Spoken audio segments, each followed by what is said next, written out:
Introduction. Look at these numbers. Do you know what do we call these numbers? These are the real numbers. Teacher, is an irrational number is also a real number? Yes, an irrational number is also a real number. A rational number or an irrational number is called a real number. Today we will learn more about rational as well as irrational numbers. Objectives. At the end of this lesson, you will be able to define irrational numbers, show whether the number is irrational or not, explain rational numbers and their decimal expansions, convert the rational numbers into decimal expansion. Revisiting irrational numbers. We know that rationals and irrationals together made up the real numbers. A number S is called irrational if it cannot be written in the form P upon Q, where P and Q are integers and Q is not equal to 0. Irrational means not rational. The most famous irrational number is square root 2. Other examples are pi, which is equal to 3.141592 and 0.101101110 11110 and so on, etc. Theorem related to irrational numbers. Theorem. Let P be a prime number. If P divides A square, then P divides A, where A is positive integer. Let us prove this theorem. Proof. Here we will firstly find the prime factorization of A. That is, A is equal to P1, P2, so on till Pn, where P1, P2, and so on till Pn are primes, not necessarily distinct. Therefore, A square is equal to P1, P2, and so on till Pn. P1, P2, and so on till Pn is equal to P1 square, P2 square, and so on till Pn square. Now, as it is given that P divides A square, therefore, from the fundamental theorem of arithmetic, we can say that P is one of the prime factors of A square. Also, we realize that the only prime factors of A square are P1, P2, and so on, Pn. So, P is one of the P1, P2, so on till Pn. Now, since A is equal to P1, P2, so on till Pn, we can say that P divides A. Theorem. Let us now prove that square root 2 is irrational. Suppose square root 2 is rational. That means it can be written as the ratio of two integers P and Q. Square root 2 is equal to P upon Q, which is equation 1, where we may assume that P and Q have no common factors. If there are any common factors, we cancel them in the numerator and denominator. Squaring in 1 on both sides gives 2 is equal to P square upon Q square, equation 2, which implies P square is equal to 2Q square, equation 3. Thus, P square is even. The only way this can be true is that P itself is even. But then P square is actually divisible by 4, hence Q square, and therefore Q must be even. So P and Q are both even, which is a contradiction to our assumption that they have no common factors. The square root of 2 cannot be rational. Example. Let us solve an example now. Prove that 1 upon square root 2 is irrational. Proof. Let us assume to the contrary that 1 upon square root 2 is rational. That is, we can find coprime A and B where B is not equal to 0 such that 1 upon square root 2 is equal to A upon B. Therefore, B upon A is equal to square root 2 or square root 2 is equal to B upon A. Since A, B are integers, we get B upon A is rational and so square root 2 is rational. But this contradicts the fact that square root 2 is irrational. This contradiction has arisen because our incorrect assumption that square root 2 is rational.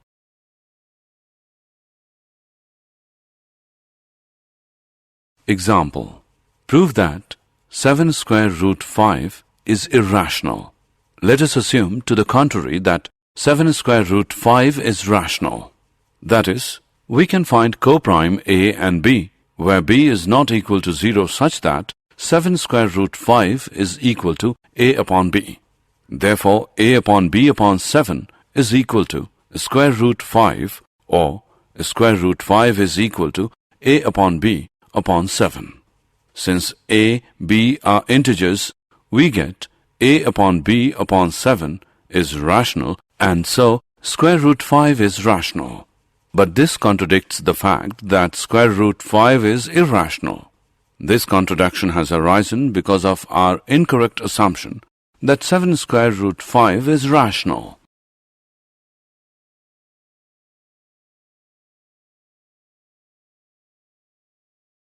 Revisiting rational numbers and their decimal expansions. As you may remember from school, rational numbers have a terminating or eventually repeating periodic decimal expansion, whereas irrational numbers don't. So, for example, 0.123, 123, 123, 123, and so on, with 123 repeating forever is rational. In fact, it is equal to 41 upon 333. Whereas something like 0.1, 2, 3, 4, 5, 6, 7, 8, 9, 10, 11, 12, 13, 14, 15, and so on, which will never repeat, is irrational. Terminating decimal. If the number of digits after decimal is finite, is a terminating decimal. Example, 2.57, 3.1925, 0.333. Non-terminating decimal. If the numbers of digits after decimal are infinite, then it is a non-terminating decimal. Theorem related to rational numbers and their decimal expansions. Let x be a rational number whose decimal expansion terminates. Then x can be expressed in the form p upon q, where p and q are coprime and the prime factorization of q is of the form 2 raised to the power n, 5 raised to the power m, where n, m are non-negative integers. For example, 0.1837 can also be written as, we know that the rational number p upon q can be converted into decimal representation by using long division method by dividing p by q. Look at this example now.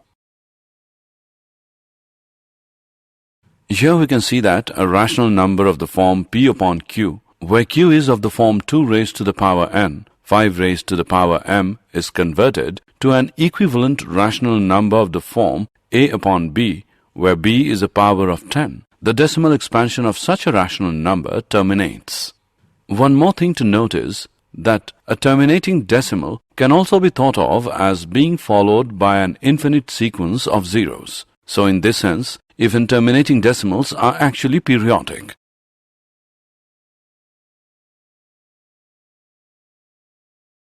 Theorem.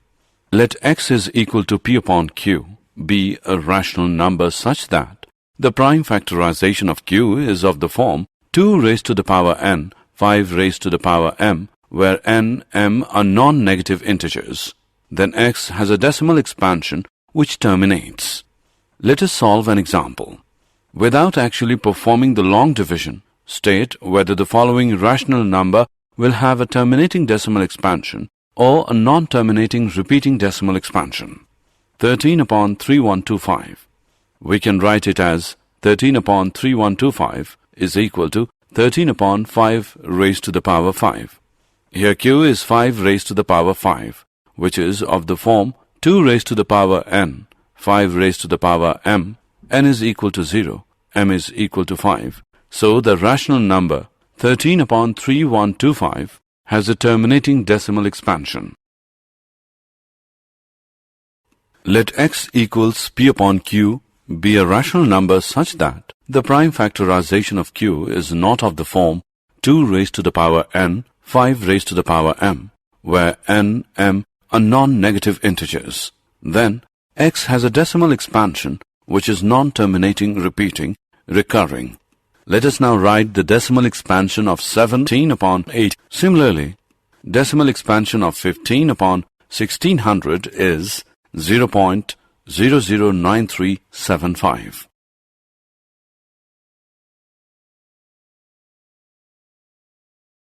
Did you know?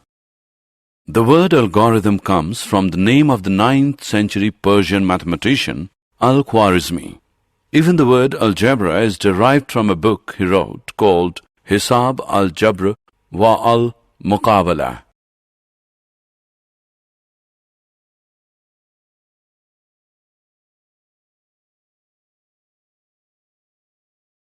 Summary. Let us summarize what we have learned. Let x be a rational number whose decimal expansion terminates. Then we can express x in the form p upon q, where p and q are co-prime, and the prime factorization of q is of the form 2 raised to the power n, 5 raised to the power m, where n, m are non-negative integers. Let x is equal to p upon q be a rational number such that the prime factorization of q is of the form 2 raised to the power n, 5 raised to the power m, where n, m are non-negative integers. Then x has a decimal expansion which terminates. Let x equals p upon q be a rational number such that the prime factorization of q is not of the form 2 raised to the power n, 5 raised to the power m, where n, m are non-negative integers. Then x has a decimal expansion which is non-terminating.